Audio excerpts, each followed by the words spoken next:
आप phase two के अंदर आ गए हैं। अब फेज़ टू के अंदर आप यहाँ देख लें कि जो एडसेट्स आपके ग्रीन है वो अनटच रहेंगे, उसके अंदर कोई एडिट नहीं करना आपको। जो ऑरेंज है उसकी ऑडियंस आप रिफाइन करेंगे। तो आप फेज़ टू की आपकी कैंपेन ये स्टार्ट हो गई है। अब यहाँ से अब आप ऑडियंस रिफाइनिंग स्टार्ट करेंगे। अब आप देखें यहाँ पर ऑडियंस को रिफाइन करने का कोई सही या कोई गलत तरीका नहीं है। आपको फेसबुक ने ऑप्शंस दे दिए हैं कि भाई आप डेमोग्राफिक की बेसिस के ऊपर टारगेट कर सकते हैं, इंटरेस्ट की बेसिस के ऊपर कर सकते हैं, बिहेवियर की बेसिस पे कर सकते हैं। अब इसमें सही तरीका क्या है ऑडियंस को रिफाइन करने का, ये कोई भी नहीं बता सकता आपको।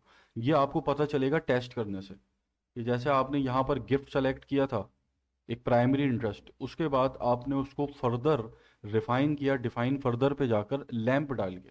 तो अब ये आप टेस्ट करेंगे कि ये आपके लिए काम कर रहा है या नहीं कर रहा। ये आपको नहीं पता चल सकता पहले से बिना टेस्ट किए कि ये जो रिफाइनिंग आपने की है ये आपके लिए काम करेगी। बस आपको जिन चीज़ों का ख्याल रखना है वो ये रखना है कि ऑडियंस जब आप रिफाइन कर रहे हो तो अपनी प्रोडक्ट से रिलेटेड ही रहें। ऐसा ना हो कि आप इररेलेवेंट हो जाए। मतलब आपकी टारगेटिंग इररेलेवेंट नहीं होनी चाहिए अपनी प्रोडक्ट से। हालांकि जब आपके पास पैसा होता है, बजट ज़्यादा होता है, तो आप टेस्टिंग के अंदर इररेलेवेंट चीज़ों को भी टेस्ट करके देखते हैं कि हो सकता है वहां से परचेज आ जाए। तो ये सारा गेम बजट का है। तो ड्रॉपशिपिंग के अंदर बजट आपके पास बहुत कम है। कम बजट के अंदर रेकमेंडेड ये है कि आप अपनी प्रोडक्ट से रिलेटेड ही रहिएगा जो भी आप टारगेटिंग यहाँ पर कर रहे हैं। अब आपको फेसबुक ने ये जितने भी ऑप्शंस दिए हैं, एक एक ऑप्शन को एक्सप्लोर करें बैठ के कि आपकी प्रोडक्ट से क्या सबसे ज़्यादा रिलेटेबल है। अब जैसे अगर आप शूज़ बेच रहे हैं, फॉर एग्जांपल जूता बेच रहे हैं आप, तो उसके लिए अब आप यहाँ पर जॉब टाइटल्स को सर्च कर सकते हैं, एम्प्लॉयर्स को सर्च कर सकते हैं, डिफरेंट कंपनीज को आप यहाँ पे टारगेट कर सकते हैं। जैसे मैं टारगेट करता हूँ गूगल। ठीक, अब यहाँ पे जो मैंने टारगेट किया गूगल को, अब ये क्या है कि यहाँ पर वो लोगों के पास मेरा ऐड जाएगा कि जो गूगल में काम करते हैं। तो अगर मैं शूज़ बेच रहा हूँ या ऐसी फॉर्मल प्रोडक्ट बेच रहा हूँ कि जो लोग ऑफिस पहन के जाते हैं, तो मैं यहाँ पर डिफरेंट कंपनीज को भी टारगेट कर सकता हूँ ताकि उनके एम्प्लॉयर्स के पास मेरा ऐड जाए। तो अब ये आप बैठ के खुद यहाँ पर अपनी प्रोडक्ट को सामने रख कर अपनी टारगेटिंग करेंगे। ऑप्शंस मैंने आपको बता दी कि ये ऑप्शंस अवेलेबल हैं। सही ऑप्शन क्या है, गलत ऑप्शन क्या है, ये आपको कोई भी नहीं बता सकता।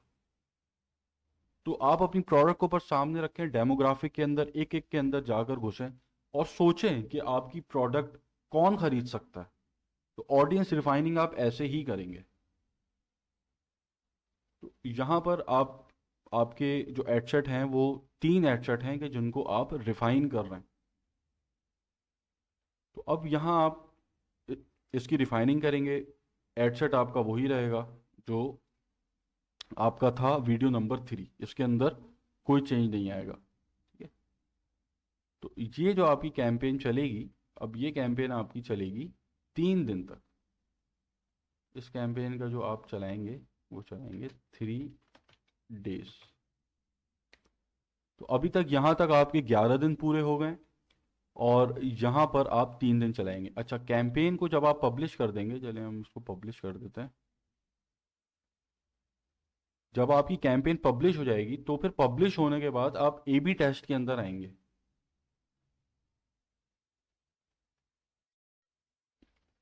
तो फेज टू का जो स्टेप नंबर 1 था वो ये था कि आपने फेज टू पे अपनी कैंपेन को रिफाइन कर लिया। स्टेप नंबर 2, अब आप ए बी टेस्ट का बटन आपको यहाँ पे नजर आएगा, इसके ऊपर क्लिक करेंगे। इसके ऊपर क्लिक करने के बाद आपके पास ये इंटरफेस खुलेगा। गेट स्टार्टेड पे क्लिक करेंगे। सेकंड ऑप्शन पे आएंगे, अनदर एग्जिस्टिंग ऐड, नेक्स्ट करेंगे। और यहाँ पर अब आप अपनी आपके पास दो ऑप्शन होंगे, कैंपेन को या फिर एडसेट को। आप ए बी टेस्ट कर सकते हो। यहाँ पर हम एडसेट को ए बी टेस्ट कर रहे हैं, कैंपेन को नहीं कर रहे। तो आप यहाँ एडसेट को सेलेक्ट करेंगे और एक एक करके अपने तीनों एडसेट को आप, सॉरी, 5 के 5 एडसेट को आप कर लेंगे। 1, 2, 3, 4 और 5। ये 5 एडसेट्स आपने अपने ए बी टेस्ट के अंदर लगा के आप इसको नेक्स्ट करेंगे। और अब यहाँ पर आपको ये चलाना है 3 दिन। ठीक है। तो आप यहाँ देते हैं फेज 2 ए बी टेस्ट। की मैट्रिक आपसे यहाँ पे पूछेगा, यहाँ आपने रखना है कॉस्ट पर परचेस, या फिर आप कॉस्ट पर रिजल्ट रख लें, एक ही बात है क्योंकि आप उस पे जा रहे हैं। उसके बाद अब यहाँ से स्टार्ट डेट, ये स्टार्ट होता है रात 12 बजे से।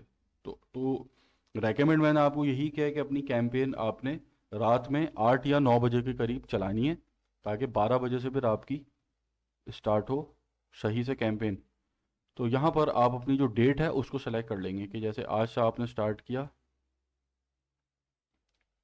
15, जैसे अगर आज 14th है तो ये रात 12 से स्टार्ट होता है, तो आप यहाँ 15 सेलेक्ट कर लेंगे। 15 का दिन, 16 का दिन, 17 का दिन, तो आप 17 के ऊपर आ जाएंगे। ठीक है, और 15 से 17 आपका ये 3 दिन टेस्ट चलेगा।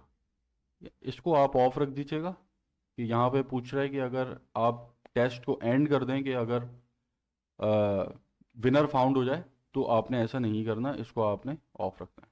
और आप यहाँ क्लिक कर देंगे पब्लिश टेस्ट के ऊपर। अब ये आपका टेस्ट पब्लिश हो जाएगा।